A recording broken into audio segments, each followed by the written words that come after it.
Okay. నమస్తే అండి రేణుక గారు. నమస్కారం మేడం. ఎక్కడి నుంచి వస్తున్నారు? మేము ప్రెజెంట్ ఉండేదైతే ఈసీఎల్ అండి. సొంత ఊరైతే కాకినాడ దగ్గర చిత్రాడ. ఓకే. ఏం చేస్తూ ఉంటారు మీరు? నేను ఇప్పుడైతే చిన్న జాబ్ చేస్తున్నానండి. ఓకే. మీరు మ్యారీడా? మ్యారీడ్, బాబు కూడా ఉన్నాడు నాకు. ఎంత వయసు బాబుది? 6 ఇయర్స్ రన్నింగ్ అండి. మీరు లవ్ మ్యారేజా అరేంజ్ మ్యారేజ్? అరేంజ్ మ్యారేజ్, పెద్దలు కుదిర్చిన సంబంధమే. ఎన్నేళ్ళు అవుతుందండి పెళ్ళి? 9 సంవత్సరాలు అవుతుందండి. ఈ జూన్ వస్తే 9 పూర్తే 10 సంవత్సరాలు వస్తుంది. Okay okay okay. ఇప్పుడు ఇక్కడికి రావడానికి కారణం ఏంటండి? మా హస్బెండ్ గొడవలు అండి మాకు.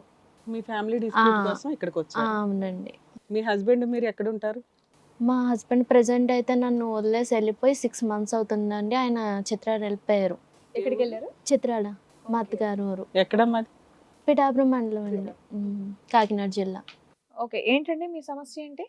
యాక్చువల్లీ మేడం, మాకు పెళ్ళి అయినప్పటికీ నాకు చిన్న వయసు, మా నాన్నగారికి హెల్త్ బాగాలేక దగ్గర సంబంధం అని మా పెద్దమ్మ గారు తీసుకొచ్చారు.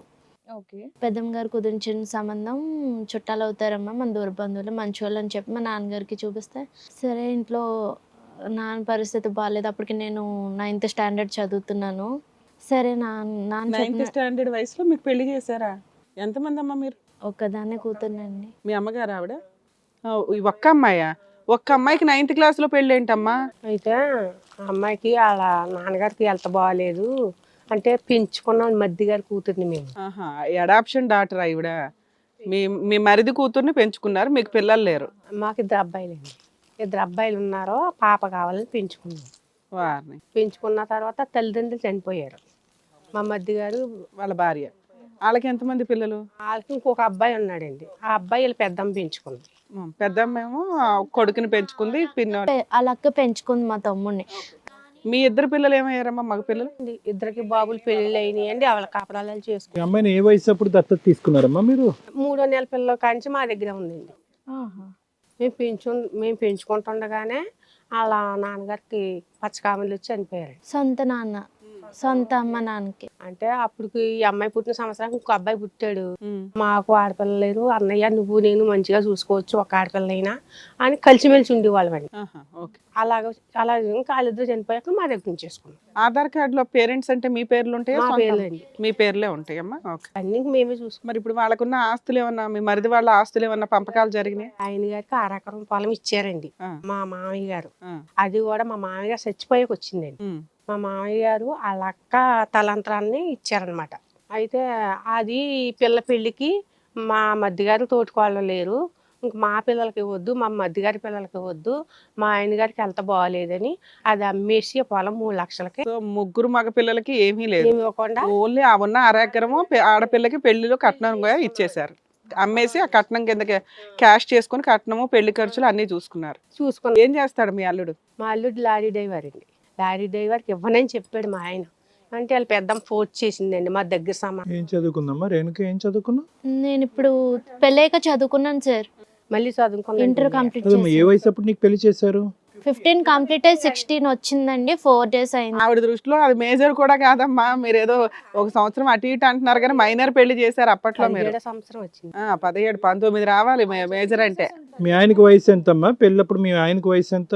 మా ఆయనకి పెళ్ళప్పుడు 26 అట్లా ఉన్నాయండి. 10 సంవత్సరాల వయసు తేడాతో పెళ్లి చేశారు. 11 years డిఫరెన్స్ ఉంది. 11 years తేడాతో ఒక చదువు ఆపి చేసారా? ఇప్పుడు చదువు ఆపేసారు. వాళ్ళు అన్నారండి పెళ్లి చూపులకు వచ్చినప్పుడు, మేము అమ్మాయి నేను ఏడ్చాను, నేను చదువుకుంటాను అని అంటే, లేదు మేము చదివించుకుంటాం పిల్లని అనేసి అన్నారు. సరే చుట్టాలు కదా అని చెప్పి మా నాన్నగారు కూడా కన్విన్స్ అయ్యి చదివిస్తాను అంటున్నారు కదమ్మా, పెద్దమ్మ తెచ్చిన సంబంధం కదా, నాకేమో ఆరోగ్య పరిస్థితి బాగాలేదని చెప్పేసి చేశారు. వాళ్ళు అలాగే పెళ్ళైనాక చదివిపిస్తామని చెప్పేసి ఒప్పుకున్నారండి. చదివించారా? అయితే పెళ్ళైన 3వ రోజే మా కార్యం రోజే పెట్టుపోతల విషయంలో గొడవలు వచ్చేసినాయి. ఇంకేం పెట్టాలి మీ దగ్గర? ఏమున్నాయని పెట్టడానికి? అన్ని కట్నం పెట్టేశారు. తీసేసుకున్నారు. అప్పటికే కట్నం తీసుకున్నారు. అమ్మ నాకు ఎట్టాల్సిన బంగారం ఎంత పెడతానని వీళ్ళు ఒప్పుకున్నారు. వాళ్ళు సరే ఎంత పెడతారో అనేసి ఒప్పుకున్నారు, పెట్టారు వీళ్ళు. కాకపోతే ఏంటంటే మా ఆడపడుసు, మా చిన్న ఆడపడుసు, పెద్ద ఆడపడుసు గొడవ పెట్టారు. మాకు కుంకుమ బర్రెలు తక్కువ వెయిట్ ఉన్నాయి, బియ్యం క్వాలిటీ పెట్టలేదు అని గొడవ పెట్టేశారు. నాకు తెలియని తనమని నేను ఏడ్చేసేదాన్ని. ఇలా అయితే చుట్టాలందరూ అనుకొని, ఒరే మా చనిపోయిన అమ్మ ఉంది కదా, వాళ్ళ దగ్గర చుట్టాలు బాగా ఒరే పిల్ల మొహం కనిపిస్తుంది, మన పిల్ల మనకి ఇంటికి వచ్చింది, ఇంకా అలాంటివి పట్టించుకోకండి అని అన్నప్పుడు ఈ గొడవల్లో మా ఆయన గారు అప్పుడే నోరు అనేసాడు, ఇగో మీ పిల్లని మీరు తీసుకుపోండి, మాకేం అవసరం లేదు, మా అక్కని మా అమ్మని తక్కువ చేసి మాట్లాడుతున్నారని అప్పుడే అనేసాడు ఆయన. ఇంకా అయితే ఎవరు తప్పు రమేష్ అలాంటి మాటలు మాట్లాడకూడదు అని చెప్పేసి అందరూ ఒప్పించి మామూలుగా కార్యం జరిపించారండి. ఆ తర్వాత కొన్ని రోజులకి ఆషాఢం వచ్చింది, నేను మా ఇంటికి అదే అమ్మలు తీసుకెళ్ళారు. ఇంట్లో ఎవరెవరు ఉండేవాళ్ళమ్మ? అత్తయ్య గారు, మావయ్య గారు, నేను, మా హస్బెండ్ ఏమో లారీ డ్రైవర్. ఆయన డ్యూటీకి వెళ్ళిపోతే 20 days అయినా వచ్చేటోళ్ళు కాదు. 15 days 20 days ఉంటాయి ఒక్కోసారి ట్రిప్స్. నేను అత్తయ్య గారు మావయ్య గారితోనే ఉండేదాన్ని అండి. ఇంట్లో పని అంతా చేస్తూ ఉండేదా? చేసేదాన్ని. అత్తయ్యకేమో నేను ఆషాఢం కంప్లీట్ చేసుకొని శ్రావణంలో వెళ్ళేసరికి అత్తయ్య గారికి ఆపరేషన్ జరిగింది. ఆవిడకి థైరాయిడ్ ఉందంట, ఆపరేషన్ జరిగింది. ఆపరేషన్ చేసినప్పుడు ఆవిడ రెస్ట్, మొత్తం పనులు చేయడం కూడా సరిగ్గా వచ్చేది కాదండి. అయినా సరే అలాగే చేసుకుంటూ ఉండేదాన్ని. దానితో మా చిన్న ఆడపడుచు పిల్లల్ని కూడా ఇక్కడ వదిలేసి వెళ్ళిపోయింది. ఆమె హైదరాబాద్లో ఉండేవాళ్ళు. అప్పుడు వాళ్ళ హస్బెండ్ వైఫ్ గొడవలు ఉండేవి. సరే మా అత్తయ్య గారు ఉంది, ప్రెగ్నెన్సీ పిల్లలు ఎప్పుడమ్మా నీకు? పెళ్ళైన 3 సంవత్సరానికి వచ్చిందండి ప్రెగ్నెన్సీ. ఈ లోపు ఏమన్నా గొడవలు ఉన్నాయా? ఇంకా ప్రెగ్నెన్సీ రాలేదేంటి అనేవాళ్ళండి. ఏమో పిల్లకి ఏమన్నా లోపం ఉందేమో అని అనేవాళ్ళు. హాస్పిటల్కి. ఎంతమంది పిల్లలమ్మా మీకు? బాబు ఒక్కడే అండి ఇప్పుడు. మళ్ళీ తర్వాత ప్రెగ్నెన్సీ కలగలేదండి. ఎందుకని? మందులు వాడితే అవుతుందని చెప్పారండి నాకు, కానీ వాడించలేదు మందులు. పిచ్చినారుతానండి డబ్బుల దగ్గర. ఏం పేరమ్మా అతని పేరు? రమేష్. ఏంటి అలవాట్లు ఏమైనా ఉన్నాయా? అలవాటు ఫస్ట్ లో ఏం లేవండి, తర్వాత అలవాట్లు అయినాయి. ఎందుకు గొడవ మీకు అతనికి? ఇదేండి ఆయనకి ఆ డబ్బాస్ ఎక్కువ, ఎంత పెట్టినా పెట్టలేదు అని అంటారండి. అతని సంపాదన ఏమవుతుంది? లారీ డ్రైవర్ అంటే ఎంత వస్తుంది అతనికి? ఆయన సంపాదన నాకేం చెప్పేవాడు కదండి, ఎంత వస్తుంది ఏంటి ఏం చెప్పేవాడు కాదు మాకు. మీరు ఉండేది own house rented house? Own హౌసే ఊర్లో. ఎవరి పేరు మీద ఉంది? మా అత్తయ్య గారి పేరు మీద ఉందండి. ఇప్పుడు ఆయన ఇంట్లో నుంచి వెళ్ళిపోయాడు అంటున్నావు, నువ్వు మీ అత్తగారితోనే ఉన్నావా? ఆహా, ఇక్కడికి వచ్చేసాక వెళ్ళిపోయారండి. ఫ్యామిలీ వచ్చేసారా? 8 సంవత్సరాలు అక్కడే ఉన్నామండి. ఆ ఊరు ఆ ఇంట్లోనే ఉన్నాం. బ్యాక్ ఇక్కడ వచ్చారు ఈసీఎల్ దగ్గర. 1 year బ్యాక్ వచ్చామండి. 1 year బ్యాక్. ఎందుకు వచ్చారు? ఇలా మాకు లారీ కూడా ఉండేది, ఓన్ లారీ. ఆన్ లారీ ఉండేది. అయితే సెకండ్ హ్యాండ్ లో కొనుక్కున్నాం, అది కూడా అమ్మేశాడు. అది కూడా సరిగ్గా లేదు వ్యాపారం అని చెప్పి. ఈయన విసుగు మనిషి అండి, ఎవరితోనే నిలకడగా ఉండడు, విసుగు ఎక్కువ. మీ అత్తమామలకి ఎంతమంది పిల్లలు?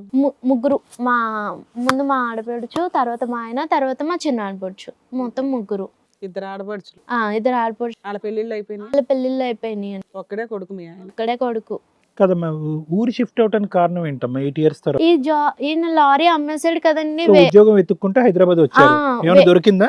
దొరికిందండి. యాక్చువల్లీ లారీ అమ్మేశాక కూడా అక్కడ బయట వేరే లారీల మీదకి వెళ్ళేవాడు. కాకపోతే ఏమనేవాడు అంటే, నేను బయట వేరే వాళ్ళ కింద చేయడానికి నాకు ఇష్టం అనిపించలేదు, ఇన్ని రోజులు నా సొంతంగా చేసుకున్నాను అంటే, నేను కొన్నాళ్ళు చేసుకో, చీట్లు వేసుకోవచ్చు, తర్వాత కొనుక్కోవచ్చు, సెకండ్ హ్యాండ్లో ఎలాగైతే కొనుక్కున్నావు పెద్దది అలాగే సెకండ్ హ్యాండ్ లో మళ్ళీ కొనుక్కోవచ్చులే బావ, ఊరుకో బావ అనేసి అంటే ఊరుకుండేవాడు కాదండి. నేను ఆడ దగ్గర చేయను, ఈడి దగ్గర చేయను. లారీ అమ్మిన డబ్బులు ఏం చేశారమ్మా? వడ్డీకి ఇచ్చుకున్నాడండి. నేను అన్నాను, వడ్డీ కట్టేయద్దు, మన ఊర్లో స్థలాలు తక్కువ ఉన్నాయి ఇప్పుడు ప్రెసెంట్, తర్వాత ముందు రేట్లు వస్తాయి, ఒకటి కొనుక్కొని పక్కన పెట్టుకోవచ్చు. ఉంటాడు సుమారు 3 లక్షలకండి. 3 లక్షలకి ఏమైనా ల్యాండ్ వస్తుందా? వస్తుందండి, మాది పల్లెటూరు కదా, అక్కడ మూల చివర్లో ఉన్నవి ఏమన్నా వస్తాయి. అక్కడైనా 5-6 లక్షలు ఉందండి, ఇంకా డబ్బులు ఉన్నాయి వేసుకుంటాం. వడ్డీకి తిప్పితే నెలసరి ఏదన్నా వస్తా కదా. ఏ నెలకైనా తీసుకుని వాడేసుకుండేవాడు. కనీసం ల్యాండ్ అన్న ఉంటే రేటు పెరిగేది కదా. ఏ నెలకైనా వడ్డీ ఇచ్చేస్తే తీసుకుని వాడేసుకుంటాం. అలా చేసేవాడండి. ఇప్పుడు మీ ఆయనకి చెడు అలవాట్లు ఉన్నాయి అంటున్నావు, ఏం చెడు అలవాట్లు ఉన్నాయి? చెడు అలవాట్లు అంటే కొంచెం తాగుతున్నాడండి. కొంచెం తాగడం ఏముందమ్మా ఈ రోజుల్లో, అందరితో పాటు మీ ఆయన. అనుమానం ఉందండి మెయిన్ అబ్బాయికి. నువ్వు అసలు జాబ్ చేయవుగా, ఏమనుమానం? అప్పుడు అసలు ఏం జాబ్ చేయలేదండి. ఇక్కడికి వచ్చాక అక్కడ కూడా అనుమానం ఉండేది, ఇంట్లో ఉన్నా సరే అనుమానం పడేటోడు నా పైన. ఫోన్ చూస్తే అనుమానం అండి, ఫోన్లో ఎవరు చేస్తున్నారు, ఏం మాట్లాడుతున్నావు ఏంటి, ఎంతసేపు ఆయన డ్యూటీ నుంచి వచ్చేవాడు 20 రోజులకు ఒకసారి, వచ్చిన వెంటనే ముందు నా ఫోన్ ముట్టుకునేవాడు. ఇదంతా ఏంటమ్మా హైదరాబాద్ నుంచి వచ్చిన తర్వాత అక్కడ కూడా ఉండేదా? అక్కడే అండి మొదట్లోనే. పెళ్ళైన ఎన్ని సంవత్సరాలకి అనుమానం స్టార్ట్ అయింది అతనికి? పెళ్ళైన 3 సంవత్సరాలకే అండి. 6 నెలల క్రితం మీ ఆయన నిన్ను వదిలి వెళ్ళిపోవటానికి కారణం ఏంటి? ఇలాగే అండి, అనుమానమే. అనుమానంతో ఆల్రెడీ ఎప్పటి నుంచో ఉంది కదా అనుమానం. 6 నెలల క్రితం ఏం జరిగి వెళ్ళిపోయాడు? 6 నెలల క్రితం అండి. యాక్చువల్లీ మా అమ్మగారు వాళ్ళు ఇక్కడ ఇల్లు అమ్మేసుకొని డబ్బులు ఒకరికి వడ్డీకి ఇచ్చారు, నాకు ఇస్తానని అన్నారు. అంటే అదేమి కట్నం కాదు ఏం కాదు, ఏదో ఇల్లు మాది చిన్న ఫ్లాట్ ఉండేదండి 80 గజాలు. అది ఊరు వెళ్ళిపోదామన్న ఉద్దేశం మీద మా ఆయన గారు చనిపోయిన తర్వాత అమ్మేసి పిల్లకి ఒక 50,000 వడ్డీకి ఎన్ని సంవత్సరాలు అయింది? అయ్యొచ్చి 3 సంవత్సరాలు అవుతుంది. ఒక 50,000 వడ్డీకి 50,000 వడ్డీకి ఇచ్చేయండి పిల్ల పేరు మీద ఇచ్చి, నేను అన్నాను బాబు రమేష్ ఈ డబ్బులు నీకు ఇవ్వను, పిల్లకి నల్లబొసలు కొంటాను, ఆ డబ్బులకి నీ చేతికి అయితే ఇవ్వను, ఆ పేరు ఉంటుంది ఇది ఇల్లు అమ్ముకున్న డబ్బులు ఈ వస్తువు వచ్చిందని అని చెప్పానండి. సరే అండి అత్తయ్య గారు మీ ఇష్టమండి అన్నాడు. అన్నాక ఆ డబ్బులు మొన్న 76,000 వచ్చినాయండి ఒక 6 నెలల కిందట. ఇది 50,000 76,000 76,000 వచ్చేయండి. అంటే అది పెట్టుకెళ్ళి రమేష్ ఇలా ఈ డబ్బులు వచ్చినాయి నువ్వు రా పిల్లకి నల్లబొసలు కొందాము అని అన్నాను. అంటే నాకు తెలియదండి నేను రానండి, మీరు వెళ్ళి కొనేసుకోండి మీకు తెలుసు కదా అన్న. అంటే మరి చెప్పాం కదా రాలేదు కదా అని మా కోడలు ఇద్దరిని తీసుకుని వెళ్ళి కొన్నానండి. కొంత ఈ పిల్ల అన్నది కింద బిళ్ళ లేదమ్మా, బిళ్ళ లేకుండా బాగాలేదు, ఎప్పటి నుంచో పిల్లోడి చేతి గాజులు ఉన్నాయి మా అత్తగారాలు పెట్టినాయి, ఆ చిన్న పిల్లోడు ఎప్పుడు కదా ఇప్పుడు పెద్ద పిల్లోడు అయ్యాడు వేసుకోడు కదా, అవి కూడా చెడగొట్టి ఇచ్చేసుకుని నేను బిళ్ళ కొనుక్కుంటాను అన్నది. అది మీ ఆయన్ని అడిగమ్మా, అతను పద్ధతి మంచిది కాదు, అతను ఒకే అంటే కొనుక్కో లేకపోతే లేదు, లేకపోతే నేను ఇచ్చిన డబ్బులతోనే కొనుక్కో అన్నాను. అంటే ఫోన్ చేసి అడిగింది అలా ఆయన్ని, ఫోన్ చేసి అడిగితే అదే కొనేసుకో అన్నాడు. కాదమ్మా నీ దగ్గర ఉన్న 75,000 తోటి లాకెట్ తో పాటు కొనొచ్చు కదా నువ్వు. రాలే కరెక్ట్ గా అక్కడ తెగిపోయింది రేట్. పిల్లోడు గోల్డ్ ఈవిడ లాకెట్లు కొనుక్కోవడం ఏంటి? పిల్లోడికి ఉంగరం అన్నా కొనాలి గానీ. ఉన్నాయండి వాడికి ఉన్నాయండి ఉంగరాలు ఉన్నాయి, నేను చైన్ వాళ్ళు పెట్టి ఇందులో ఎందుకు కదుపుతారమ్మా వాళ్ళు? కాదు ఇదే తగదా అమ్మ కాదమ్మా, ఇప్పుడు 50,000 ఆ అమ్మాయికి ఫిక్స్ రేట్ అనేది మీ అల్లుడికి ఓకేనా? నా చేతిలో పెట్టకుండా ఫిక్స్ వేసింది ఏంటి? లేదండి అదేం అనలేదు. అదేం కాదా? అప్పుడు హ్యాపీయేనా? హ్యాపీ. ఏంటి ఆ 50 సెంట్లు ఎంత అమ్మారు మీరు? 50 సెంట్లు కాదండి 80 గజాలు అమ్మారు. 80 గజాలు అమ్మారు. దాంట్లో ఈ వీళ్ళకి వచ్చినటువంటి షేర్ ఎంత? 50 షేర్ కాదండి అది నేను ఇచ్చేనండి. షేర్లేండి, కానీ అతను కోరుకుంటాడుగా, అతను కోరుకోవడం చాలా కోరుకుంటాడు. ఆయన ఏమన్నాడంటే మీ అమ్మగారు అమ్మేసిన దాంట్లో మనకి ఒక స్థలాన్ని కొనిచ్చేయమను అని అడిగాడు. ఇది ఎక్కడ న్యాయమండి? స్థలం ఎలా కొనిచ్చేస్తారండి? వాళ్ళు ఎక్కడితే మేము కష్టపడి బతికేవాళ్ళం అండి. మా ఆయన గారు ఇడ్లీ వ్యాపారం చేసి కొన్నారు. కాదు అది అమ్మా పాయింట్. నేను ఏమడిగానంటే ప్రాబ్లం ఇప్పుడు 3 years తర్వాత వడ్డీ అదంతా కలిసి 76,000 దగ్గర కాదు, స్టార్టింగ్ ఎక్కడైతే ఆ అమ్మాయి పేరుని 50,000 ఇచ్చారో అది సరిపోలేదు అతనికి.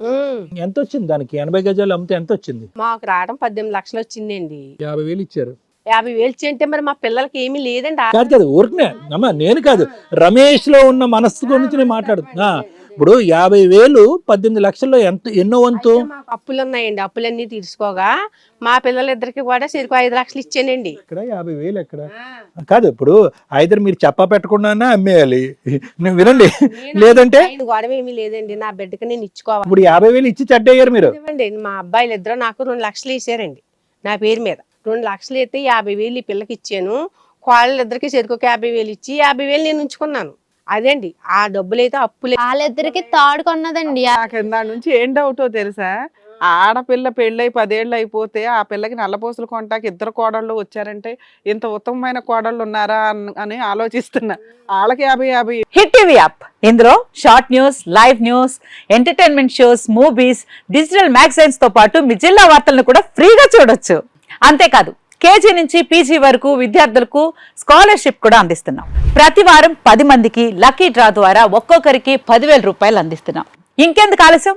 వెంటనే హిట్ టీవీ యాప్ ని డౌన్లోడ్ చేసుకుని ఫ్రీగా ఎంటర్టైన్మెంట్ పొందండి. Hit TV app. Hit TV app. Please download hit TV app. Hit TV app ని ఫ్రీగా డౌన్లోడ్ చేసుకొని ఎంజాయ్ చేయండి. మీకు నచ్చిన ఎంటర్టైన్మెంట్ కోసం హిట్ టీవీ యాప్ ని ఫ్రీగా డౌన్లోడ్ చేసుకొని ఎంజాయ్ చేయండి. హిట్ టీవీ యాప్ ని డౌన్లోడ్ చేసుకుని ఆస్వాదించండి, ఆశీర్వదించండి. ఇంతమంది సెలబ్రిటీలు హిట్ టీవీ యాప్ ని డౌన్లోడ్ చేసుకోండి అని చెప్తున్నారంటే ఎంత మంచి యాప్ ఆలోచించండి.